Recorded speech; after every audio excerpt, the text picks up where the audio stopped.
میں doctor Iftikhar bag بات کر رہا ہوں مونٹریال کینیڈا سے۔ ہاں جی افتخار بھائی، کیسے ہیں؟ خیریت سے ہیں ڈاکٹر صاحب؟ جی الحمدللہ، اللہ کا شکر ہے۔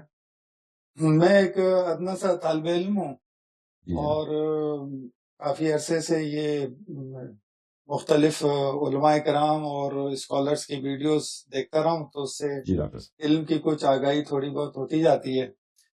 تو اب میرا سوال یہ ہے کہ جب 3 خلفاء گزر گئے اور حضرت عثمان کی شہادت ہوئی، تو اس پر بھی آپ نے ایک بیان دیا کہ جب حضرت عثمان کو قتل کیا گیا تو اس وقت صحابہ نے کہا کہ ہم تمہیں اس لیے قتل کرتے ہیں کہ تم نے قرآن کو تبدیل کیا۔ اب یہ واقعہ آپ نے بتایا تھا کہ کس طرح سے قرآن کو جمع کیا اور پھر حضرت عثمان نے جو باقی کے قرآن تھے وہ جلوا دیے تھے، اور اس کے اوپر صحابہ نے جو وہ احتجاج بھی کیا تھا۔ اور تو اب میرا سوال یہاں پر یہ ہے کہ جب حضرت عثمان جو ہے وہ ان کی خلافت ختم ہو گئی اور حضرت علی کو لوگوں نے اپنا خلیفہ منتخب کر لیا، تو 5.5 سال جو ہے وہ امیر المومنین حضرت علی علیہ السلام جو ہے وہ خلیفہ رہے۔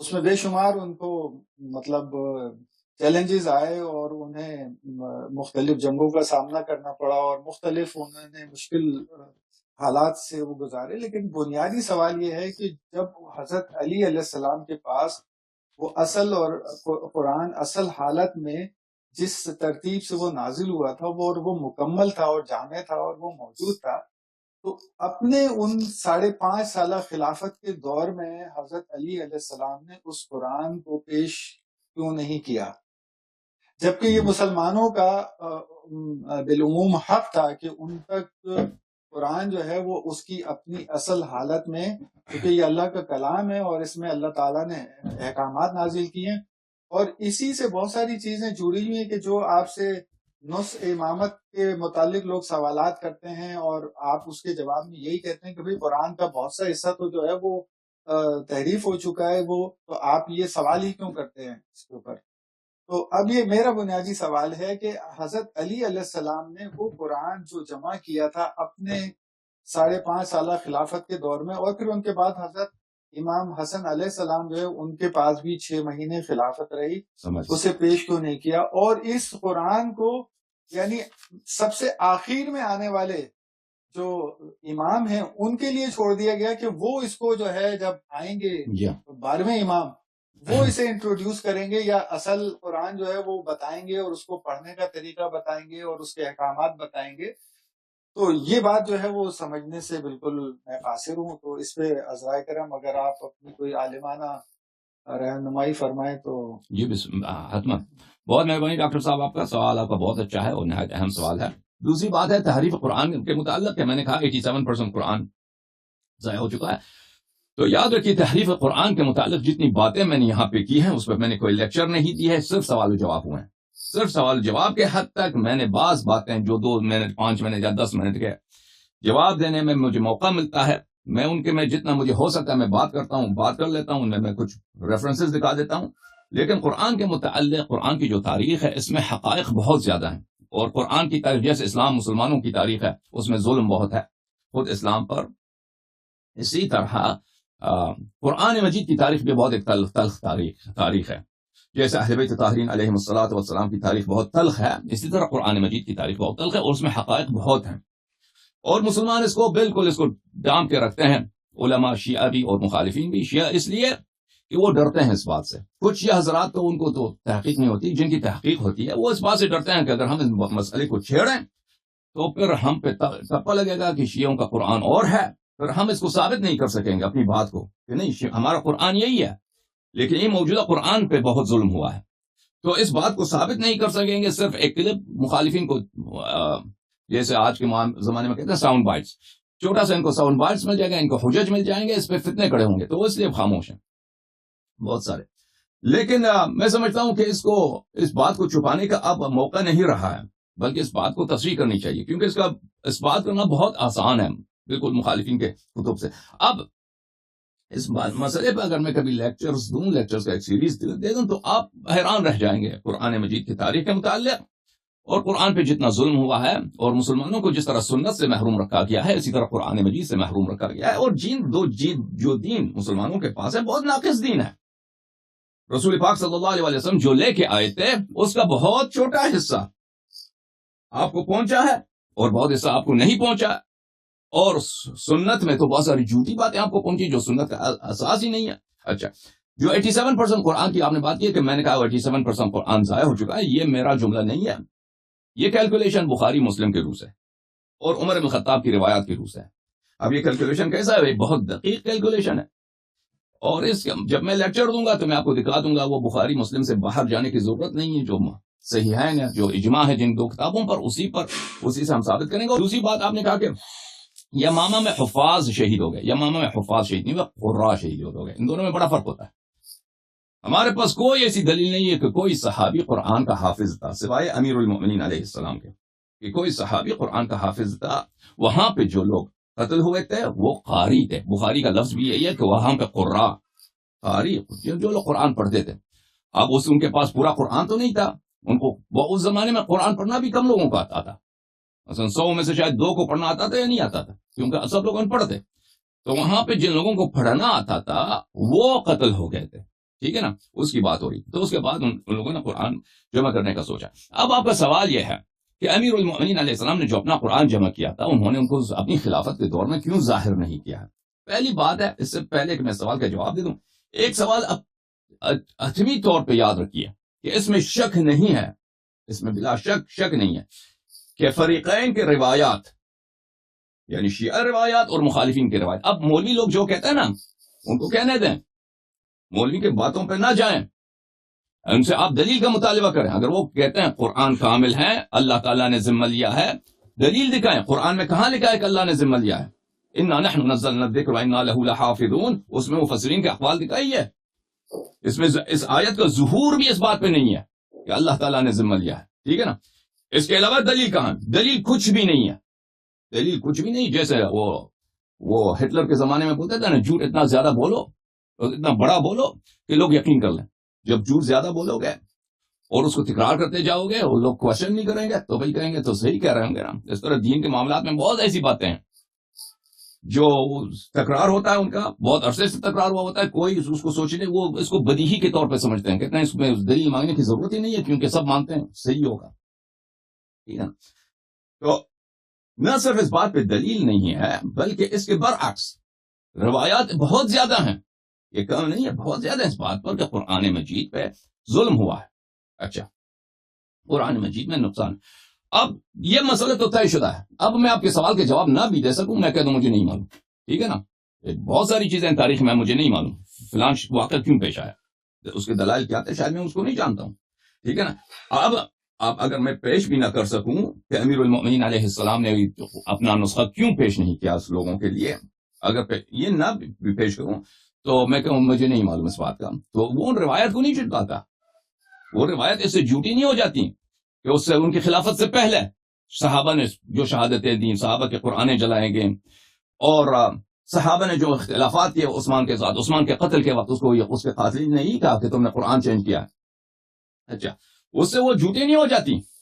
اور عمر کے اقوال، عائشہ کے اقوال کے قرآن میں نقصان واقع ہوا ہے، اس سے وہ جھوٹی نہیں بن جاتی. ٹھیک ہے نا. وہ اپنی جگہ پہ ان کا جواب نکالنا ہوگا یا تو ماننا ہوگا، اور یہ ایک نسبی کے طور پر رہے گا ہمارے پاس کہ امیر المؤمنین علیہ السلام کی حکومت آئی، انہوں نے اپنا قرآن کیوں ظاہر نہیں کیا. ٹھیک ہے نا. تو بات یہ ہے کہ اہل بیت علیہ الصلوۃ والسلام کی روایات میں یہ سرکار نے جو ابو بکر کی حکومت تھی یا عمر کی حکومت تھی، عثمان کی حکومت تھی، ان کو کیوں ضرورت تھی کہ ان کا اپنا قرآن جمع کریں؟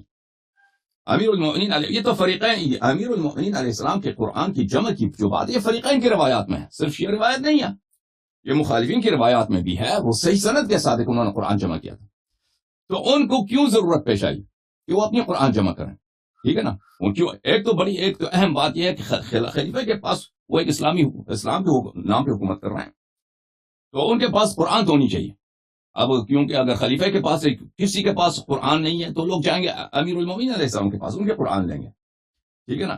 تو خلیفہ کا پاس ان کے اپنا قرآن ہونی چاہیے. دوسری بات یہ ہے کہ انہوں نے کس لیے قرآن ٹکرا دیا. اور ہم شیعہ روایت میں یہی ہے کہ انہوں نے جب قرآن کھول کے دیکھا تو دیکھا کہ اس میں ان کے اپنے بہت سارے متائن ہیں.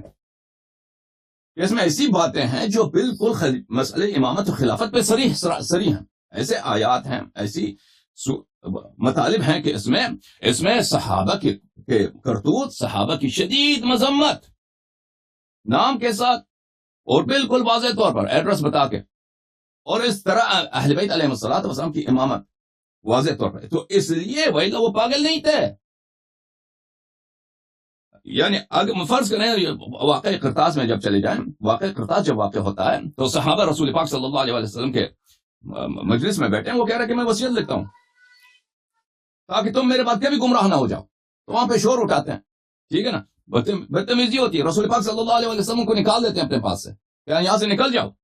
وہ کلمات ادا کرتے ہیں جو بہت نامناسب ہے رسول پاک صلی اللہ علیہ وسلم کے بارے میں، ٹھیک ہے نا. یہ پاگل نہیں ہے کہ اس طرح کرتے ہیں. ان کو بخوبی پتہ ہے، ان کا ایک منفعت ہے مسئلہ خلافت میں، مسئلہ امامت میں. مسئلہ خلافت میں، امامت میں ہارون نے اپنے بیٹے مامون سے کہا الملک عقیم، سیاست کوئی رشتہ داری نہیں ہوتی، بادشاہ کا کوئی رشتہ دار نہیں ہوتا. تو بھی میرے ساتھ، اپنے بیٹے سے کہا، تو بھی میرے ساتھ نزاع کرو، مجھ سے حکومت چھیننے کی کوشش کرو، میں تیرا سر اڑا دوں گا، تیرا سر قلم کر دوں گا. یہ حکومت کی خاطر، منافع کی خاطر جرم جنایت کرنا. تو اگر یہ لوگ اس وقت رسول پاک صلی اللہ علیہ وسلم کی اپنی منافع کی کو دیکھ کر یہ ان کو وصیت لکھنے نہیں دے رہے ہیں، تو اب اگر اس مصحف میں ایسی باتیں ہیں جو ان کی سیاست کے مطابق موافقت میں نہیں ہے، تو لازمی بات ہے اس کو نہیں مانیں گے اور کہیں گے میں آپ کی مصحف کی ضرورت نہیں، آپ لے کے جائیں، ہم اپنا مصحف جمع کریں گے. اور انہوں نے اپنا مصحف جمع کیا. اچھا، تو اس کی وجہ یہ ہے. اگر وجہ یہ ہے تو امیر المؤمنین علیہ السلام نے بعد میں اس کو ظاہر کیوں نہیں کیا؟ دیکھیں، جب رسول پاک صلی اللہ علیہ وسلم کی وفات ہوئی ہے، اس وقت اسلام بہت محدود تھا، اس کا جغرافیائی لحاظ سے بہت محدود علاقے میں تھا. مدینہ کے لوگ مسلمان تھے، مکہ کے لوگ 1-2 سال میں مسلمان ہوئے. مکہ کے لوگ بھی پکے مسلمان نہیں ہیں، وہ بھی تلوار کے زور سے قتل ہو جاتے ہیں، وہ مسلمان ہو گئے. طائف کے لوگ تلوار کے زور سے مسلمان ہوئے. بہت سارے قبائل ہیں جو تلوار کے زور سے مسلمان ہوئے، وہ کچھ کو پیسے دے کر مسلمان ہوئے، ٹھیک ہے نا. اب جب فتوحات کا سلسلہ جب شروع ہو گیا ہے تو بہت سارے لوگ اسلام میں داخل ہو گئے. مصر فتح ہو گیا، شام فتح ہو گیا، ایران فتح ہو گیا، آرمینیا فتح ہو گیا، بھائی دور دراز کے علاقے فتح ہو گئے، تو لوگ بہت داخل ہو گئے، ٹھیک ہے نا. وہ لوگ جو اسلام کو جانتے ہیں وہ بہت مختلف ہے اس اسلام سے جو نبی کریم صلی اللہ علیہ وسلم کے دور کی بات ہے، ٹھیک ہے نا. اب دیکھیں، میں آپ کو ایک خطبہ دکھاتا ہوں امیر المؤمنین علیہ الصلوۃ والسلام کا، اس میں ڈاکٹر صاحب کے سوال کا جواب مل جائے گا. کتاب سلیم ابن قیس ہلالی میں ان کا جواب ہے کہ انہوں نے وہ باتیں کیوں چینج نہیں کی جو خلفاء کے دور میں جو بدعتیں دین میں داخل کی گئیں. اسی میں آپ کو سب کا جواب میں، یہ کتاب سلیم ہے. اچھا، امیر المؤمنین علیہ الصلوۃ والسلام، کتاب سلیم ابن قیس ہلالی، جلد نمبر 2، چھاپ ایران. یہاں پر عزیزو الحدیث الثامن عشر، 18واں حدیث ہے. اس کے پہلے میں امیر المؤمنین علیہ الصلوۃ والسلام عام لوگوں سے بات کرتے ہیں، پھر اس کے بعد ثم اقبل، اس کے بعد امیر المؤمنین علیہ الصلوۃ والسلام، یہ صفحہ نمبر 720 ہے، بوجہی علی ناس من اہل بیتہ و شیعتہ، اپنے اہل بیت اور اپنے خالص شیعوں سے انہوں نے بات کی جو قریبی لوگ تھے ان کے. اچھا، وقال لقد عملت الأئمة قبلي بأمور عظيمة خالفت فيها رسول الله صلى الله عليه وآله وسلم متعمدين. فرمایا کہ مجھ سے پہلے جو 3 خلیفے گزرے ہیں انہوں نے بہت بڑے بڑے کام کیے ہیں. امور عظیمہ، بڑے کام کیا مطلب؟ بڑے کام کیے ہیں کہ بڑے جرائم کیے ہیں، یعنی بہت عظیم ان کے غلطیاں ہیں. اچھا، انہوں نے مخالفت کیا ان کاموں میں رسول پاک صلی اللہ علیہ وسلم کو عمدن، جان بوجھ کر مخالفت کرتے تھے، اذان چینج کر دو، نماز وغیرہ وغیرہ وغیرہ. اچھا، لو حملت الناس على تركها وتحويلها عن موضعها الى ما كانت تجري عليه على عهد رسول الله صلى الله عليه وآله وسلم لتفرق عني جندي. اگر میں ان باتوں کو چینج کر دوں، کہہ دوں کہ یہ باتیں بدعت ہیں اور ان کو واپس لاؤں اس طریقے پر جو رسول پاک صلی اللہ علیہ وسلم کے زمانے میں تھا، لتفرق عني جندی، سب لوگ مجھے کو چھوڑ کے جائیں گے. جن لوگوں نے میرے ساتھ بیعت کی ہے یہ سب لوگ، یہ کب مسلمان؟ یہ بعد میں، اغلب یہ لوگ بعد میں مسلمان ہوئے ہیں. ان کو پتہ نہیں ہے رسول پاک صلی اللہ علیہ وسلم کے زمانے میں کیا ہوتا تھا. یہ رسول پاک صلی اللہ علیہ وسلم کی وفات سے 25 سال گزر چکے ہیں. اس 25 سال میں بہت چینجز آ گئے ہیں. یہ لوگ مجھے چھوڑ جائیں گے. حتی لا يبقى في عسكري غيري وقليل من شيعتي الذين انما عرفوا فضلي وامامتي من كتاب الله وسنة نبيه صلی اللہ علیہ وآلہ وسلم لا من غيرهما. سب لوگ مجھے چھوڑ جائیں گے, صرف اب میرے لشکر میں میں رہ جاؤں گا, اور میری اہل بیت اور میرے بہت کم شیعہ جو میری فضل کو اور میری امامت کو کتاب و سنت سے پہچانتے ہیں, نہ غیر سے. کیونکہ باقیہ سب ان کی امامت کو کس لحاظ سے پہچان دیتے ہیں؟ کہتے ہیں مدینہ والوں نے بیعت کیا, مہاجرین انصار نے بیعت کیا تو اس لیے خلیفہ ہیں. باقیہ لوگ جو ان کے ساتھ تھے وہ اس طرح نہیں تھے کہ وہ ان کی امامت کو منصوص من اللہ مانتے تھے. وہ بہت کم لوگ تھے جو ان کی امامت کو منصوص من اللہ مانتے تھے, جو رسول پاک صلی اللہ علیہ وسلم کو دیکھے تھے, پرانے جو مسلمان تھے. باقیہ سب لوگ جو ان کے ساتھ تھے, کوفے کے لوگ, عراق کے لوگ, یمن کے لوگ, باقیہ قبائل جو تھے ان کے ساتھ جو تھے اس طرح نہیں تھے کہ ان کی سپورٹ ہر حال میں کرتے تھے. اچھا, ارائیتم, کیا تم اگر دیکھ لو, لو امرت بمقام ابراہیم علیہ السلام فرددته الى المکان الذي وضعه فيه. مکان ابراہیم کو, جو آپ حج پہ جاتے ہیں نا, مقام ابراہیم جو ہے وہ ابھی فی الحال جو ہے وہ کعبے سے کچھ دور ہے.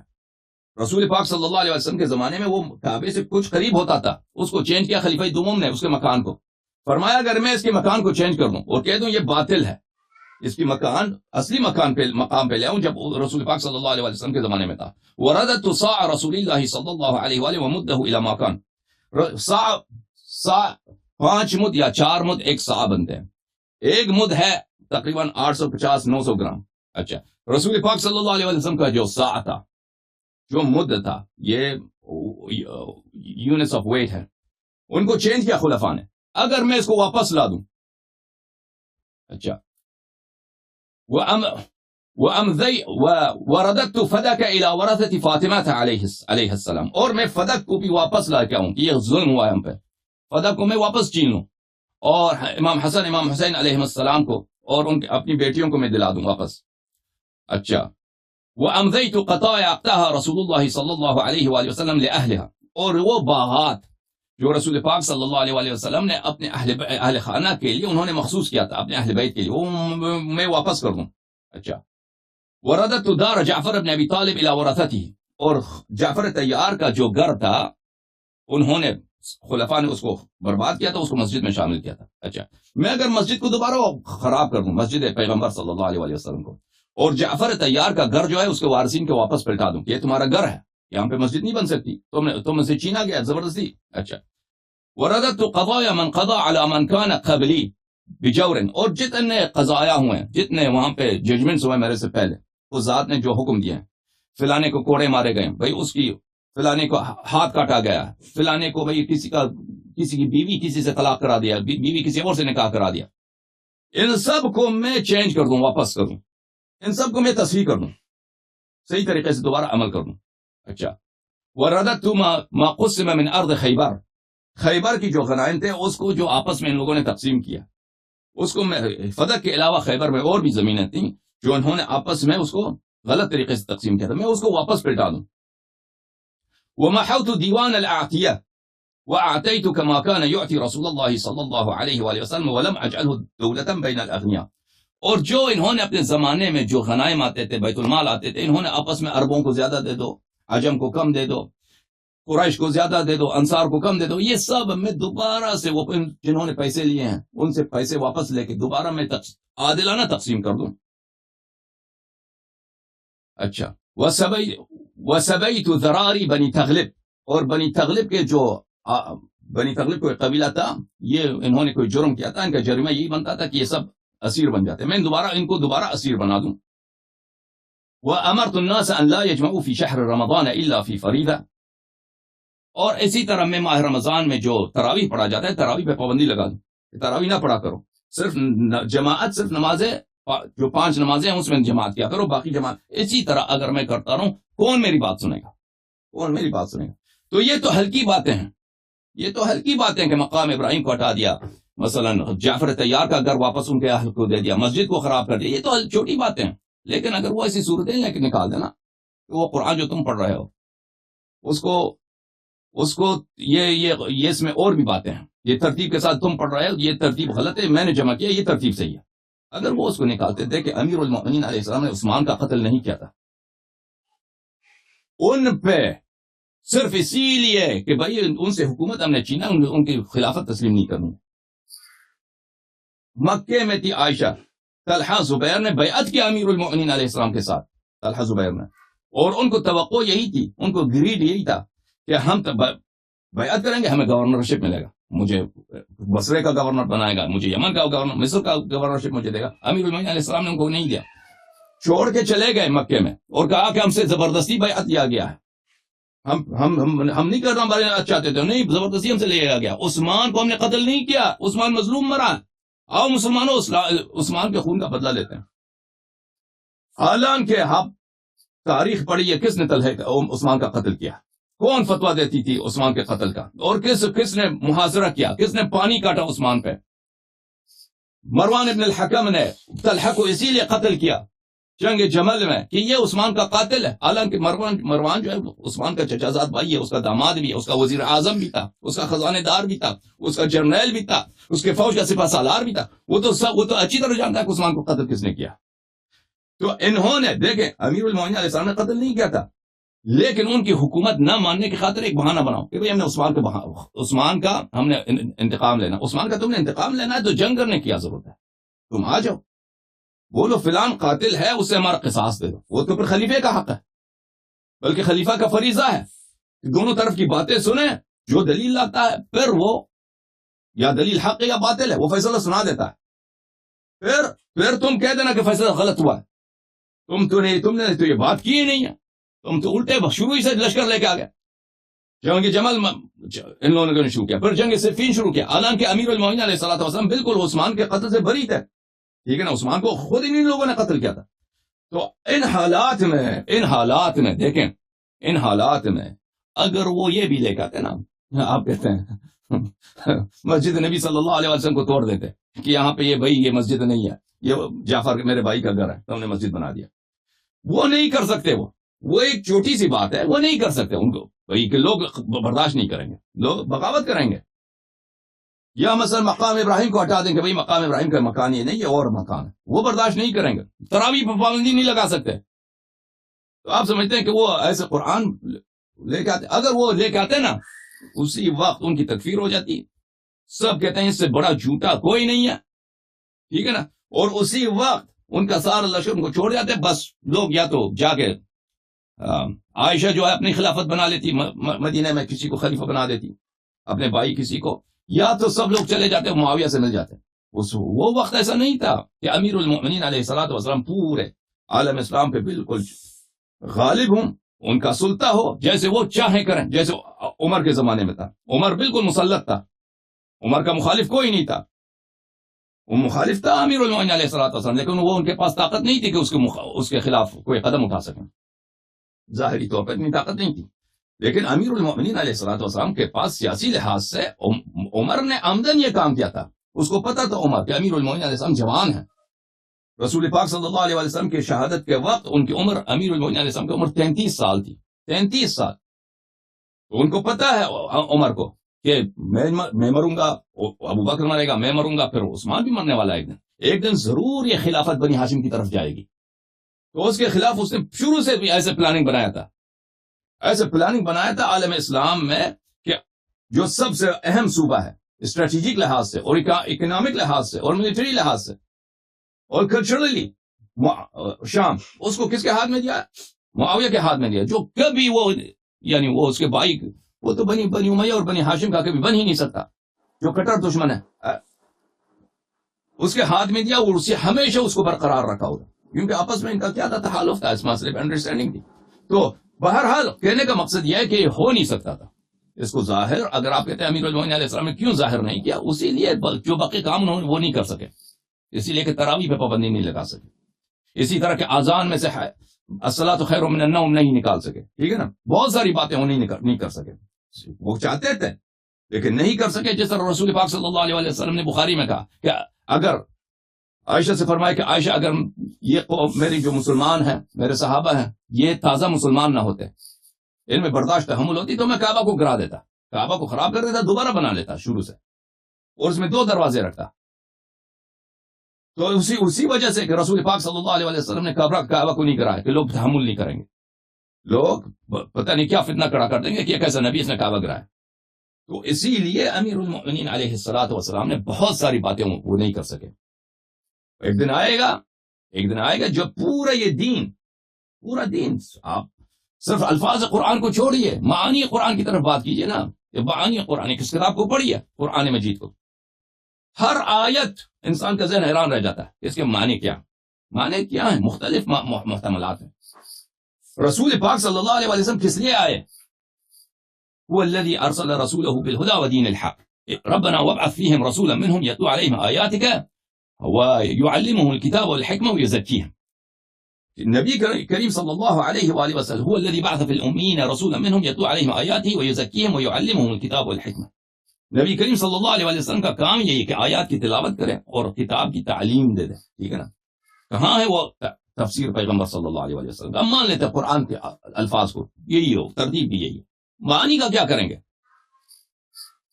نبی کریم صلی اللہ علیہ وسلم فارغ تو نہیں بیٹھتے تھے. صبح سے شام تک ان کا کام یہی تھا کہ یہ آیات فلانی آیت نازل ہو، ان کے معانی یہ ہیں. مسلمانوں حدیث ایک بھی روایت نہیں کی مسلمانوں نے. حدیث ایک بھی روایت نہیں کی کہ رسول پاک صلی اللہ علیہ وسلم کی تفسیر کیا ہے. قرآن جب ہم پڑھتے ہیں تو اس کے معنی میں متحیر رہ جاتے ہیں.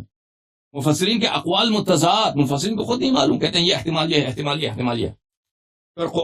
پھر احادیث میں ہے شیعہ اور غیر شیعہ دونوں میں کہ قرآن کا بطن ہے، قرآن کے رموز ہیں، اسرار ہیں، وہ ہمیں کیوں نہیں بتائے گئے؟